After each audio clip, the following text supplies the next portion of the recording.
तो personality and व्यक्ति ये सूट नहीं करती है।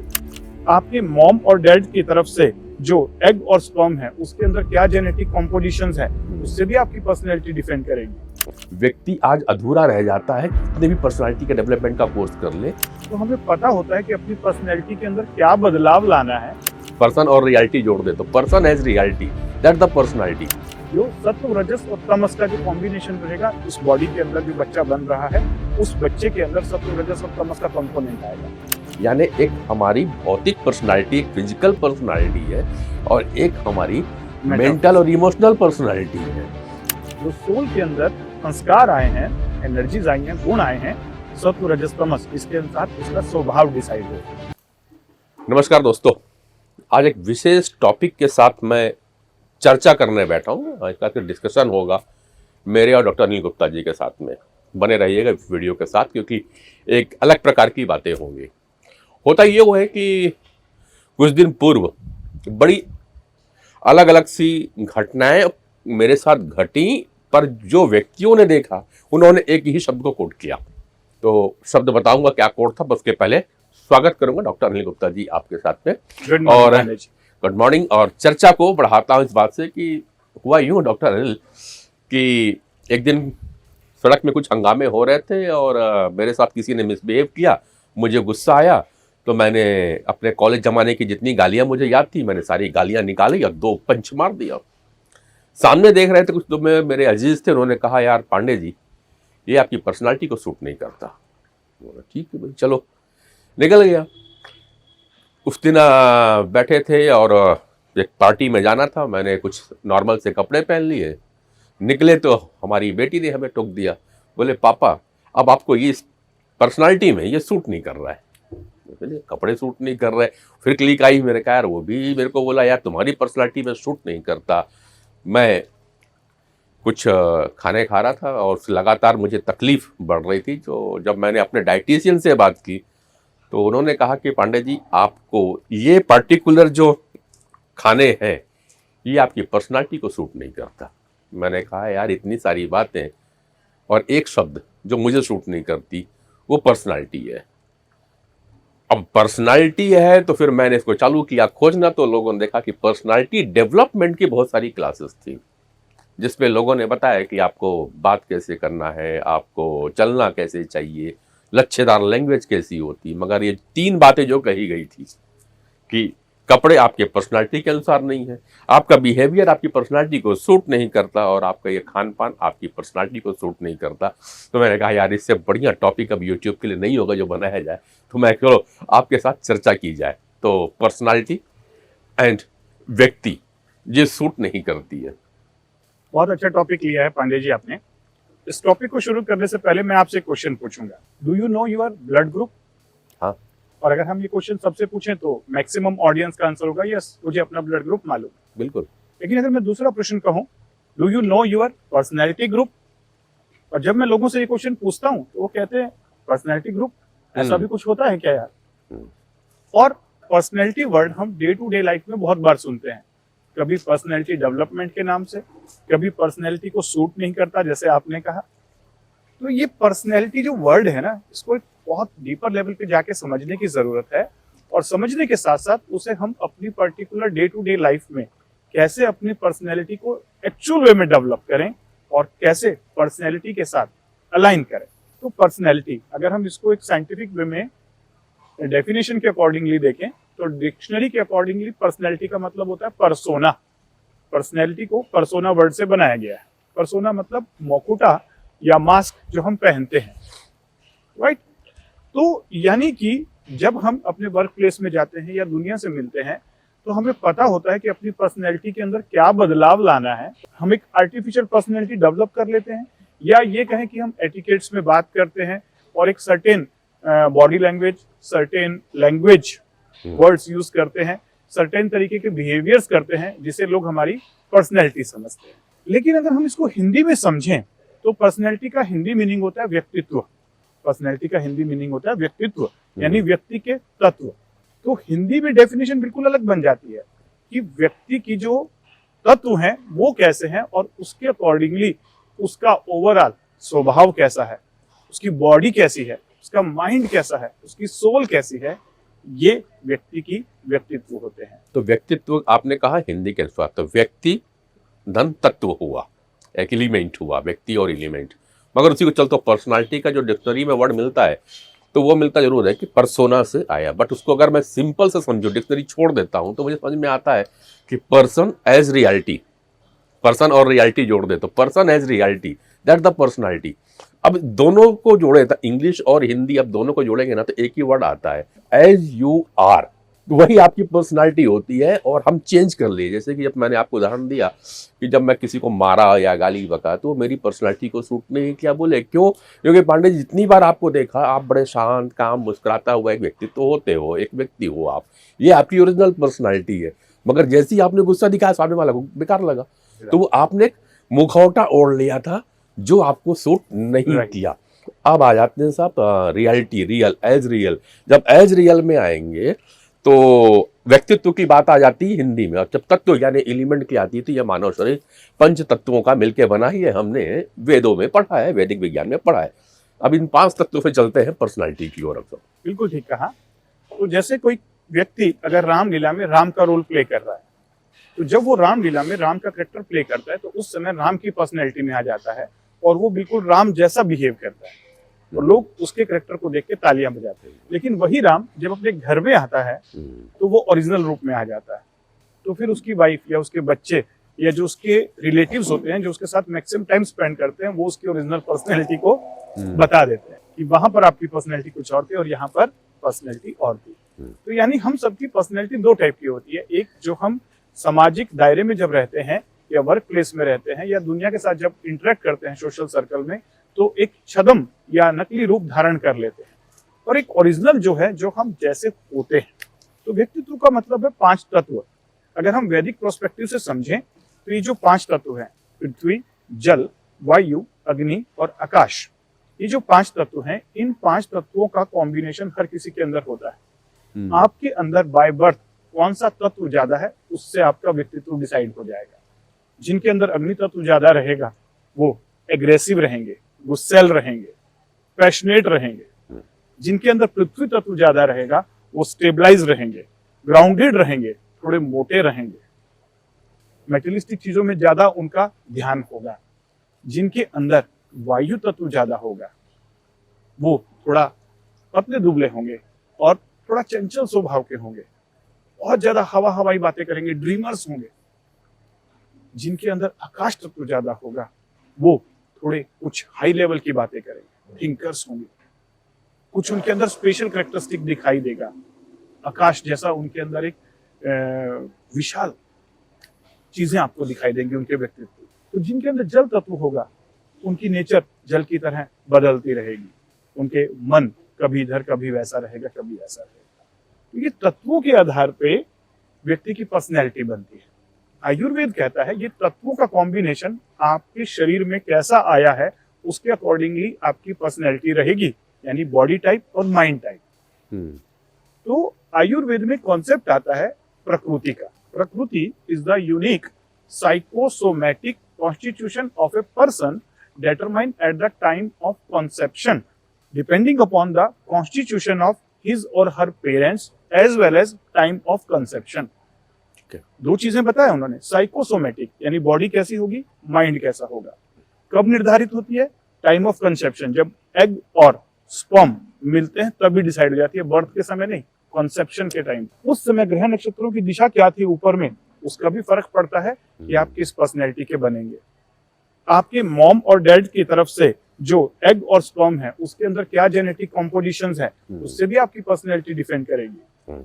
यानी इन सब से आपके अंदर वात, पित्त और कफ, ये 5 जो एलिमेंट है वो मिला के 3 दोष बनाते हैं, 3 बायो एनर्जीज बनाते हैं, वात, पित्त, कफ। इन तीनों का एक सर्टेन कॉम्बिनेशन आया, कुछ वात वाले बनेंगे, कुछ पित्त वाले बनेंगे, जो कुछ कफ वाले बनेंगे, कुछ ड्यूअल पर्सनैलिटी बनेंगे, वात पित्त, पित्त कफ, कफ वात। और उसी के अकॉर्डिंगली आपकी बॉडी टाइप होगा। मतलब कुछ लोग एकदम पतले दुबले होंगे, वाता टाइप। कुछ लोग मीडियम होंगे, ना लंबे होंगे, मीडियम हाइट के होंगे, ना पतले होंगे, ना दुबले होंगे, ना मोटे होंगे, पित्त टाइप। कफ छोटी हाइट के रहेंगे और मोटे रहेंगे, कफा टाइप। दूसरा जो कॉम्बिनेशन होता है इसी कॉन्सेप्शन के टाइम पे सत्व रजस और तमस, ये जो सत्व रजस तमस है ये सोल के लेवल पर भी होता है, सोल और माइंड के लेवल पर, कि व्यक्ति के सोल के अंदर किस प्रकार के गुण ज्यादा थे, उसके जो पास्ट कर्मास थे, उसकी जो पास्ट लाइफ थी, उसके अकॉर्डिंगली सोल किस प्रकार के संस्कार रखे हुए हैं, उसके अकॉर्डिंगली जो सत्व रजस और तमस का जो कॉम्बिनेशन रहेगा इस बॉडी के अंदर जो बच्चा बन रहा है उस बच्चे के अंदर सत्व रजस और तमस का कंपोनेंट आएगा। जिसके अंदर सत्व कंपोनेंट ज्यादा रहेगा वो सात्विक टाइप का रहेगा। वो बचपन से ही दिखता है। कुछ बच्चे ऐसे होते हैं जो एकदम सीधे साधे होते हैं, साधु टाइप का बच्चा है, बहुत ही अच्छा है। कहते हैं ना, जो बच्चे को देखते हैं ना, पूत के पांव पल्ले में ही दिखाई दे जाते हैं, सब बोला जाता है।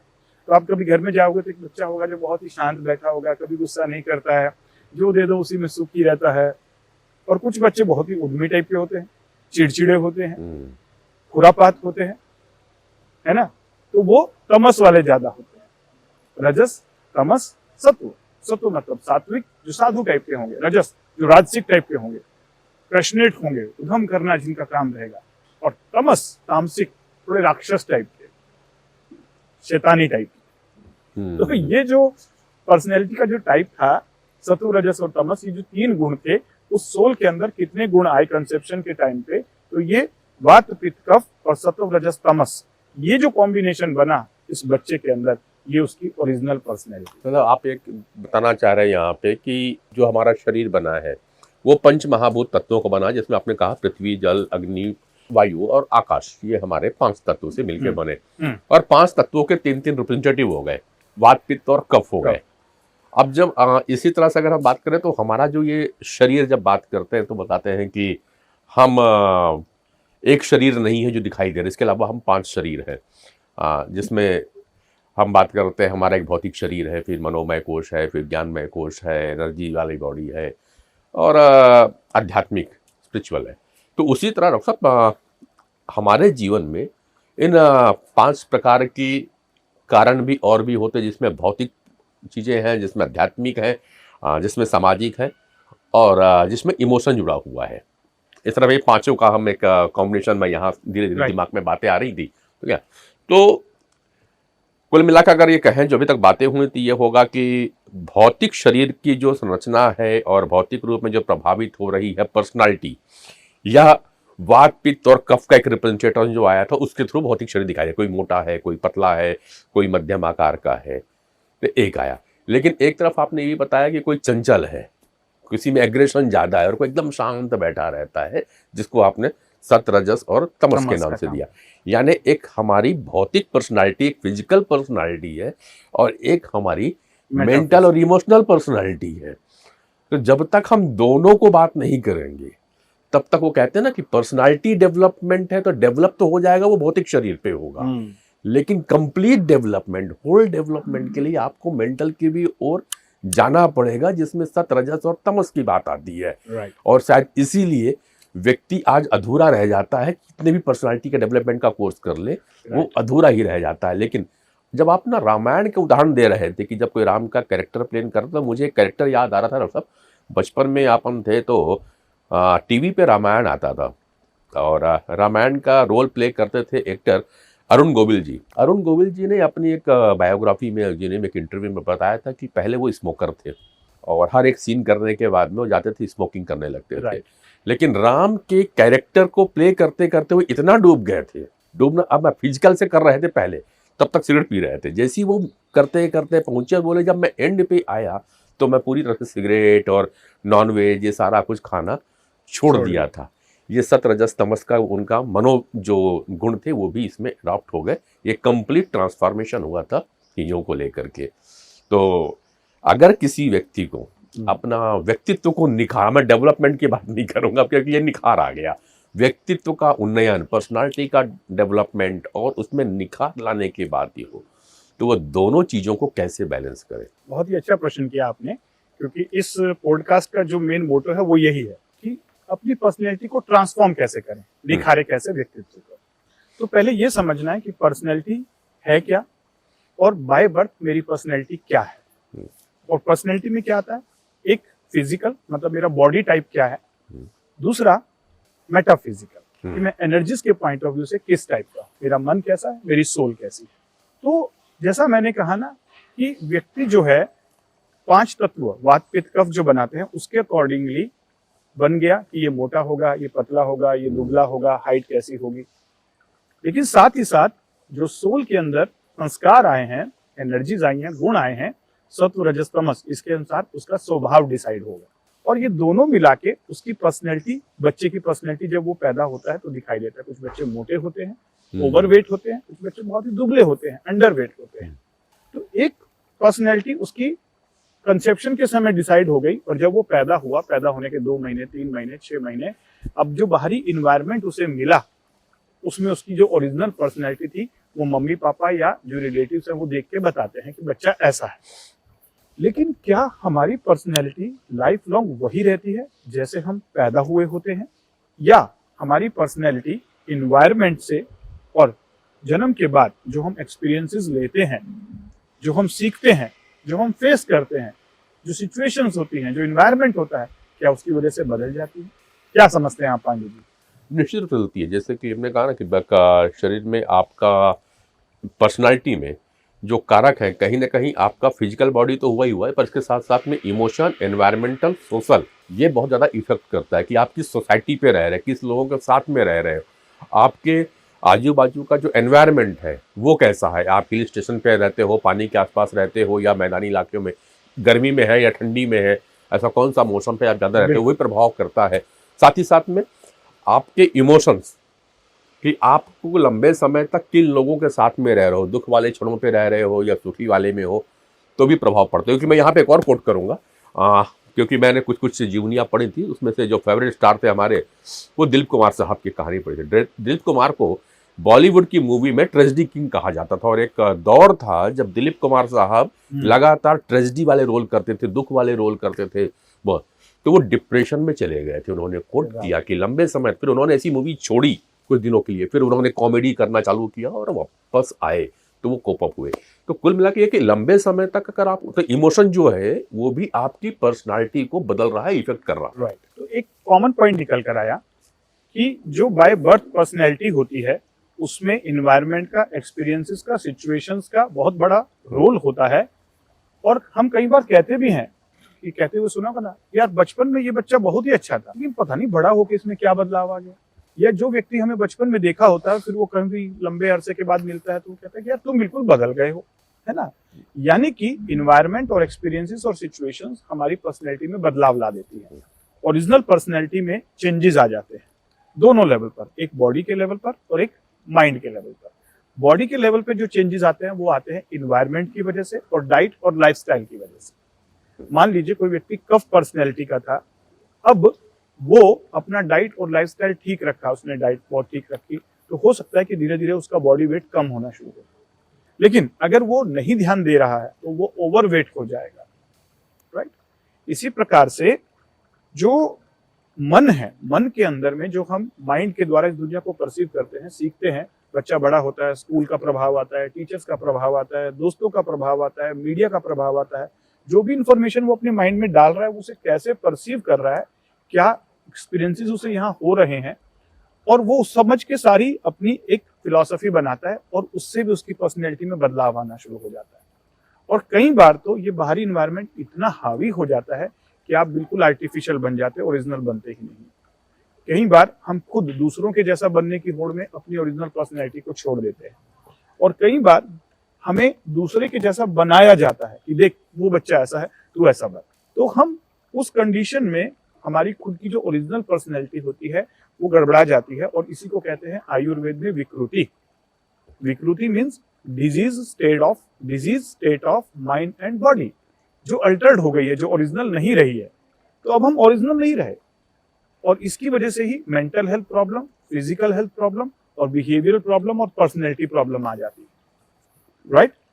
तो अब ये समझना है कि जब पर्सनैलिटी इतने टाइप की है और इस प्रकार से प्रभावित होती है, तो मैं अपनी पर्सनैलिटी को ट्रांसफॉर्म कैसे करूं, और आइडियल पर्सनैलिटी क्या है।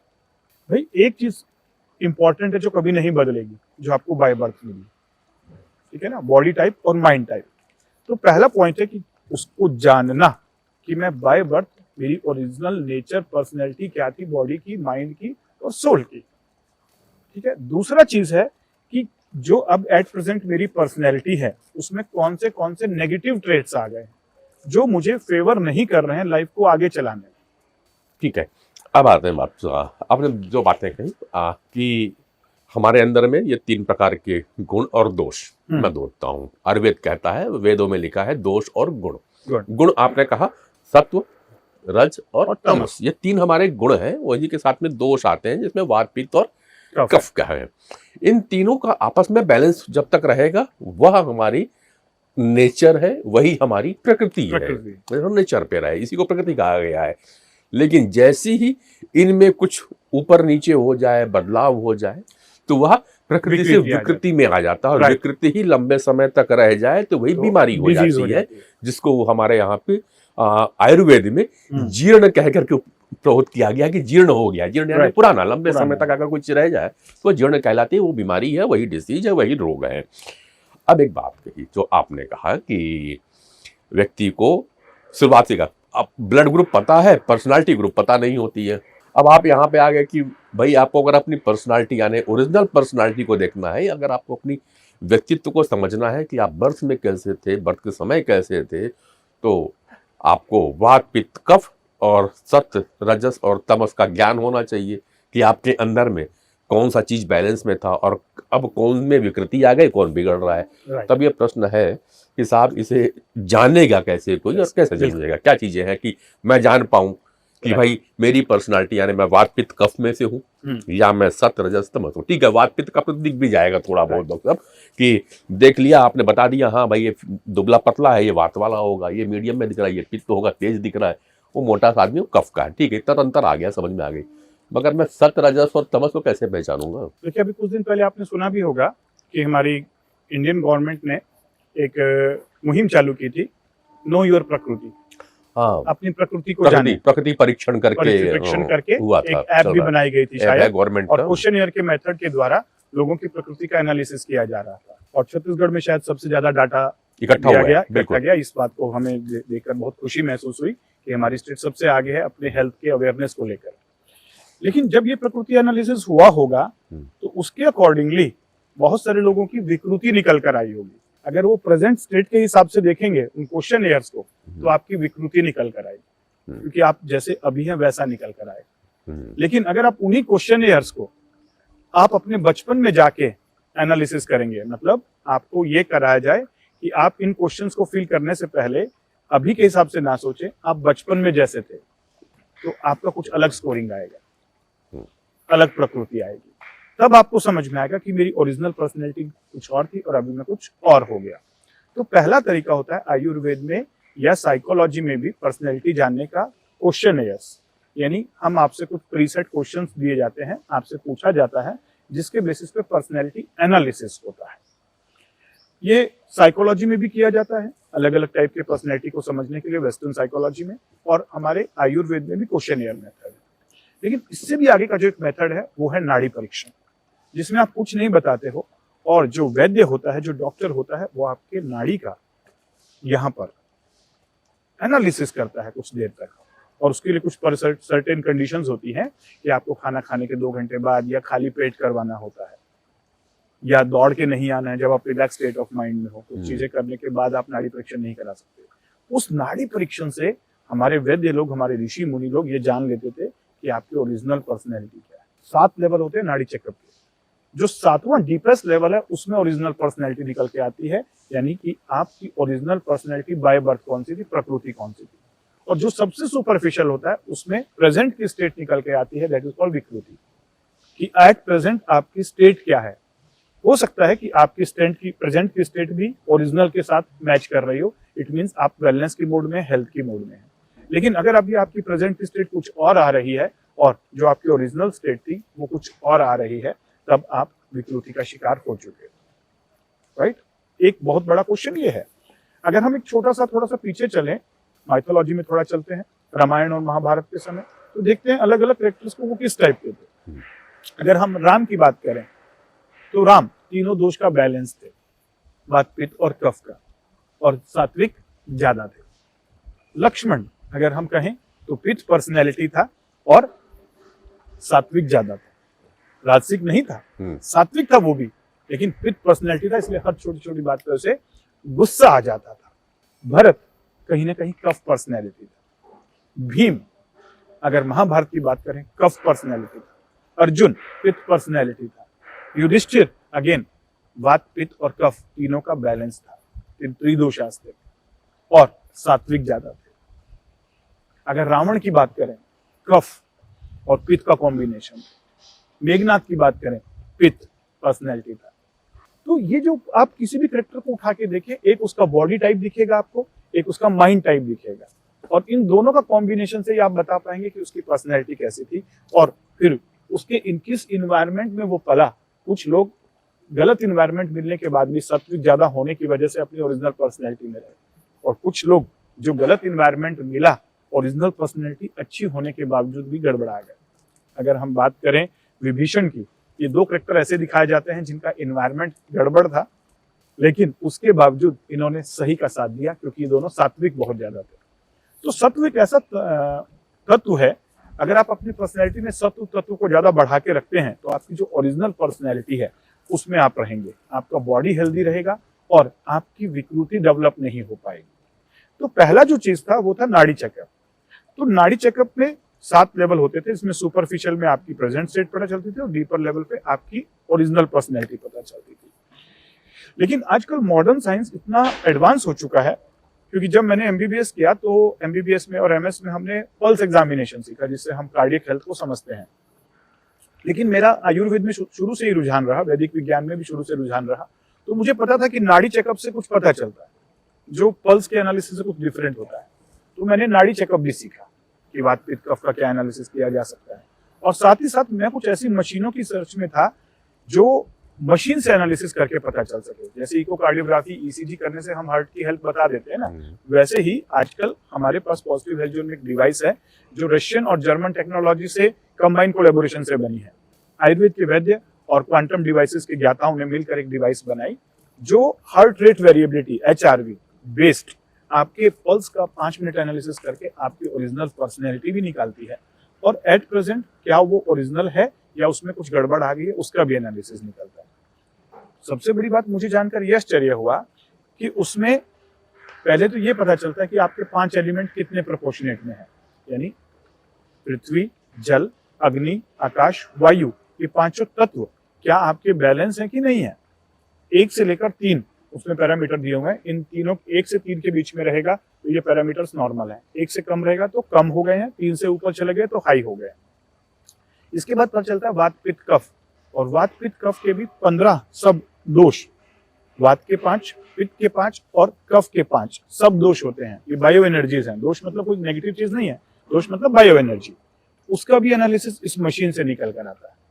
फिर सत्व, रजस और तमस ये कैसे हैं ये भी निकल कर आता है, और उस सारे से निकाल के फिर आपकी एक ओवरऑल पर्सनैलिटी निकलती है, आप किस पर्सनैलिटी ग्रुप में है, और आपका personalised customised diet plan, lifestyle plan कैसा होना चाहिए, डे प्लान कैसा होना चाहिए, कि आपके लिए डू क्या है और डोंट्स क्या है, क्या चीजें आपके लिए वर्जित हैं और क्या आपको करना चाहिए। ये इतना जबरदस्त एनालिसिस निकला। 36 पेज की जो रिपोर्ट्स निकलती है उसको देख के मुझे तो बहुत खुशी हुई जब मैंने पहली बार देखा, और उस मशीन को मैं पिछले 7 सालों से पॉजिटिव हेल्थ जोन में यूज कर रहा हूँ। हजारों चेकअप उसमें लोगों के किए जा चुके हैं, और लोग जब उससे मशीन से चेक कराते हैं और उनका पर्सनैलिटी ग्रुप हम बता देते हैं तो वो आश्चर्यचकित रहते हैं कि सर आप ज्योतिष नहीं हो, आप तो एक डॉक्टर हो, फिर आप कैसे जान लेते हो मेरे बारे में इतना कुछ। ये आपकी ओरिजिनल पर्सनैलिटी है, और उसमें ये भी पता चलता है कि मेरी पर्सनैलिटी में कहाँ कहाँ गड़बड़ आ गई है, और वो मानते हैं कि यस सर मैं पहले ऐसा नहीं था और अब ऐसा हो गया हूँ। और फिर उसका जो ट्रीटमेंट है, उपचार है, निदान है, वो भी है कि आपको कौन सा डाइट प्लान लेना है, कौन सा लाइफस्टाइल प्लान लेना है, कहाँ कहाँ पे डिटॉक्स करने की जरूरत है, और वो पूरा 36 पेज की रिपोर्ट से आप बहुत कुछ एनालिसिस निकाल पाते हैं अपनी ओरिजिनल पर्सनैलिटी में वापस जाने के लिए। एक चीज यहाँ पर और कहना चाहूंगा, ओजस, तेजस, प्राणा, कहते हैं ना बहुत ओजस्वी बालक है, बहुत तेजस्वी बालक है। ये क्या होता है? जब आप अपनी ओरिजिनल पर्सनैलिटी के साथ जुड़े हुए होते हो और आपकी पर्सनैलिटी बैलेंस रहती है, तब आपका ओजस जबरदस्त होता है। ओजस मतलब बॉडी का स्टेमिना, इम्यूनिटी पावर। वो ओजस तभी आता है जब आपके शरीर के सारे ऑर्गन्स वेल फंक्शनिंग कर रहे होते हैं, वाइटल पैरामीटर्स नॉर्मल होते हैं, और ये ओजस जब आप अपनी ओरिजिनल पर्सनैलिटी में होते हो आयुर्वेद के अकॉर्डिंगली, आपने अपना डाइट प्लान, लाइफस्टाइल प्लान अपनी पर्सनैलिटी के अकॉर्डिंगली रखा हुआ है। लेकिन होता क्या है कि हमारे ट्रेडिशन में बोलो, स्कूलों में बोलो, कॉलेज में बोलो, कहीं पर भी ये नहीं बताया जाता कि मेरा पर्सनैलिटी ग्रुप क्या है और उसके अकॉर्डिंगली मुझे क्या करना है और क्या नहीं करना है। और हम दुनिया के जो वेस्टर्न लाइफस्टाइल चल रहा है उसको फॉलो करते हुए एक सर्टेन एज में, यानी स्कूल और कॉलेज के एज तक आते आते अपनी ओरिजिनल पर्सनैलिटी को खो चुके होते हैं। और फिर किसी स्टेज पे जब बीमारी पैदा होती है, फिर हम चेक कराने जाते हैं वैद्य के पास या किसी के पास, तब जाके पता चलता है कि मेरी ओरिजिनल पर्सनैलिटी ये थी और अब तो मैं पूरा चेंज हो चुका हूँ और मेरे अंदर बहुत सारी बीमारियां आ चुकी हैं। कितना अच्छा हो कि ये बचपन से ही बता दिया जाए और ओजस बचपन से ही मेंटेन कर दिया जाए तो कभी बीमार ही नहीं पड़ेंगे। Ayurvedic concept of immunity and stamina is ओजस। तेजस, माइंड का level, sharpness, memory, concentration, focus, ये जो पार्ट है, बोलते हैं ना तेजस्वी बालक है। तेजस्वी का मतलब है कि आपके माइंड का जो ऑरा है, पर्सनैलिटी है, वो जबरदस्त है। तो तेजस भी तभी आपका आ पाएगा जब आप अपनी ओरिजिनल पर्सनैलिटी में रहेंगे। और ये मशीन से आपका ओजस, तेजस और प्राणा, प्राणा मतलब आपकी लाइफ फोर्स एनर्जी, आप कितने एनर्जेटिक दिखते हैं, कितने वाइब्रेंट हैं, आपकी वाइब्स, कहते हैं ना यार तुम्हारी वाइब्स अच्छी नहीं लग रही, यार तुम्हारी वाइब्स डाउन हो गई हैं, तो ये वाइब्स मतलब प्राणा, कि आप किस फ्रीक्वेंसी पे वाइब्रेट कर रहे हैं, ये भी उस मशीन से पता चल रहा है। तो इस मशीन के साथ मैं हजारों लोगों का चेकअप भी कर चुका हूँ, एनालिसिस भी कर चुका हूँ, और मुझे मजा आता है जब लोगों को उनके बारे में मैं बताता हूँ, और उन्हें भी मजा आता है जब वो सुनते हैं कि अच्छा सर, ओह ग्रेट, और जब उन्हें रिकमेंडेशन मिलते हैं और वो रिकमेंडेशन को वो फॉलो करते हैं और 3 महीने में उनकी पर्सनैलिटी में बदलाव आता है, वो अपनी ओरिजिनल पर्सनैलिटी में वापस आते हैं और अपनी पर्सनैलिटी को ट्रांसफॉर्म करते हैं। बिल्कुल। तो पर्सनैलिटी पे बात चल रही है, वीडियो लंबा हो रहा है, थोड़ा सा रोकूंगा, अगले वीडियो फिर मिलूंगा। बने रहिएगा क्योंकि अभी ये अधूरा है, क्योंकि बात छिड़ गई है ओजस, तेजस और प्राणा की। जब ओजस, तेजस, प्राणा की बात होगी तो निश्चित रूप से यह भौतिक शरीर से तो आएगा नहीं, तो हमें अभी स्पिरिचुअलिटी की ओर जाना पड़ेगा। लोग बात करते हैं मेडिटेशन की। तो अब अगला जो वीडियो आपके पास हम लेकर के आएंगे नेक्स्ट पार्ट में, वो होगा कि ये ओजस तेजस क्या है, ओजस तेजस को बैलेंस कैसे रखा जा सकता है, सत रजस तमस गुण को फिर कैसे बैलेंस पे लाया जा सकता है, वात पित्त कफ से अपनी पर्सनालिटी, यानी वात पित्त कफ, सत रजस तमस, ओजस तेजस और प्राणा, ये पूरे 9 लोगों को बैलेंस करके ही एक ओरिजिनल पर्सनालिटी आप बना सकते हैं और आप हेल्दी रह सकते हैं, आप स्वस्थ रह सकते हैं, आप आनंद में रह सकते हैं। पंचकोशी शरीर हमने बात किया। पंचकोशी शरीर अगर है तो उस पंचकोश शरीर में को कहा गया है जीवात्मा। जीव कौन, आत्मा कौन, दोनों के बीच में कनेक्शन बात कर रहे थे doctor Anil. Life force energy की बहुत सारी वीडियोस अवेलेबल है हमारे यूट्यूब चैनल पे लाइफ फोर्स एनर्जी को लेकर के। लाइफ फोर्स एनर्जी का क्या रोल होता है इन 9 लोगों को बैलेंस करने पे। जब बात होती है स्पिरिचुअलिटी की तो बात होती है चक्रों की, कि हमारे शरीर के इनमें 7 चक्र पाए जाते हैं। ये 7 चक्र का आपकी पर्सनालिटी से कोई संबंध है या नहीं? इंटरेस्टेड है ना? अगले वीडियो पे आता हूं मैं डॉक्टर अनिल के साथ।